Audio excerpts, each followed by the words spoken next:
Hey, I'm Mindy Kniss. This is the Daily Rage. We are looking at the NASDAQ futures on a 2-minute time frame. And I have to say, patience pays. Man, this thing is still wanting to push lower.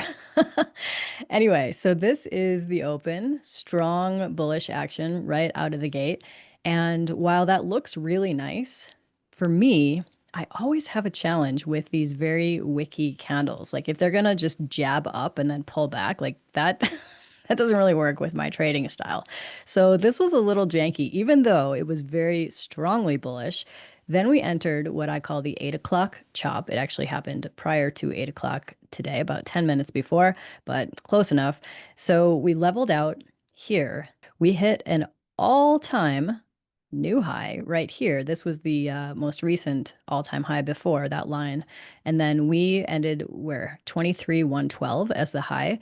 So I'm looking at that and I'm like, I feel like there's going to be a pretty decent pullback from that all-time high, and if I can just get a short for like even 50% of this as the pullback, like that would be awesome. That's all I need because these guys in here were a lot less wicky other than this little jab down. So what I was doing during this portion was hunting shorts, and it reminded me of something that Paul Tudor Jones said in Market Wizards. Jack Schwager was asking him, is it a matter of doing a series of probes until you finally hit it? And he goes, exactly. I consider myself a premier market opportunist. That means I develop an idea on the market and pursue it from a very low risk standpoint until I have repeatedly been proven wrong or until I change my viewpoint. So Jack says, in other words, it makes a better story to say Paul Jones buys the T-bond market 2 ticks from the low rather than on his fifth try, Paul Jones buys the T-bond market 2 ticks from its low. And that is exactly what happened today. I will test a lot in these choppy phases if I have a pretty decent feeling that it's either going to push like way higher, which in this case at all-time highs I was uncertain of, but I was like, there could be a decent pullback.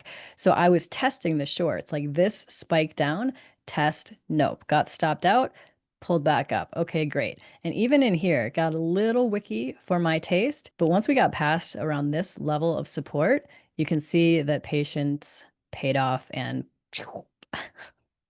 now I only took about half of that because that hit my targets and I was good to go out for the day. But I could have stayed in it because OMG, like I said, still wanting to push lower. And with these little baby static accounts that I now have, like, I don't really care how far it goes. I can lock in a little bit of profit. It's so great. By the way, Apex did extend their 80% off sale.